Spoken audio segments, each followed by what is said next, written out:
Hi friends, today we're doing Unit 6, Lesson 2, Sif's Golden Hair. We're going to start by going over some of the key vocabulary words you'll be hearing in today's reading. Our first word is mead, a drink made by mixing water, honey, malt, and yeast. Our next word is veil, material worn on the head to cover the face. Our next word is scoundrel, a cruel, dishonest person.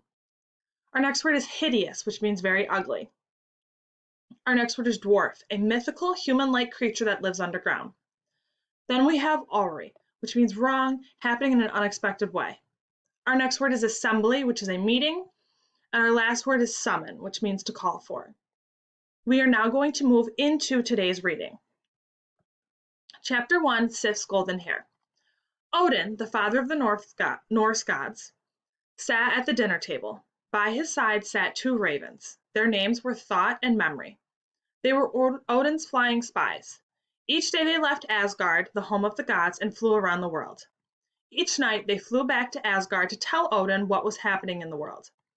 On this day, the ravens did not have much to report. Things were quiet on Earth. Odin tossed the ravens some crumbs. He cut off pieces of meat and fed them to two wolves who sat at his feet. Odin himself did not eat. He never ate. He sipped some mead from a goblet. Then he pushed the goblet away and scanned the room with his one good eye. He spotted two of the Valkyries, who worked for him as serving maids. He nodded to them. The Valkyries began to clear the table. This is Odin, the father of the Norse gods, who was also known as Woden. Many years ago, the Norse people named one of the days of the week for Odin. They called it Woden's Day. Today we call it Wednesday. Odin stood up to leave, but just then he heard a clap of thunder, snorting of goats, and the skidding of a cart. He knew that could only mean one thing. His son Thor was arriving in his goat-drawn cart. Sure enough, Thor, the mighty god of thunder, burst into the room. His wife Sif trailed behind him, her head covered with a veil. Thor was enraged. The veins on his forehead bulged. There was fire in his eyes. "It's an outrage," said Thor, "an outrage. This time Loki has gone too far." "What's the matter?" Odin asked. "Her hair!" shouted Thor. "That scoundrel has cut off her hair." "Whose hair?" asked Odin. Odin's son Thor was the god of thunder. The Norse people named one of the days of the week Thor's Day. Today we call it Thursday. As he said this, Sif let her veil fall to her shoulders. Odin looked at Sif and blinked. Her hair, her long golden hair, which every goddess in Asgard admired, was gone. It had been cut off. There was nothing left but a few tufts of yellow stubble. "Look at me!" shrieked Sif. "I am hideous! I will go live with the dwarves. Without my hair I am as ugly as the ugliest dwarf."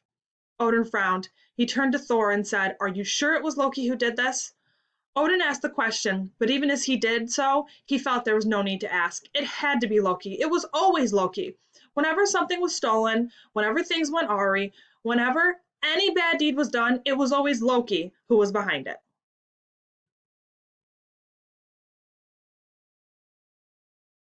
Odin blamed himself. It was he who had invited Loki to join the gods in Asgard. Loki was not a god. He was a giant who could change his appearance. Loki had been a constant source of problems ever since. "I will kill him," shouted Thor. "I will—" "Be calm," said Odin. "I will deal with Loki." Odin called an assembly of the gods. He summoned Loki as well. When Loki arrived, he saw the stern look on Odin's face. He saw that Thor was steaming mad, clutching at his hammer, barely holding back his temper. Loki saw that lies would do him no good this time. He knew he would have to admit what he had done. He bowed his head. "You will restore Sif's hair," said Odin in a booming voice. "I know not how it is to be done, but you will do it. I require it of you." Loki nodded. Loki was not a god. He was a giant whom Odin had invited to live at Asgard with the gods. You may now move on to Unit 6, Lesson 2, Google Form.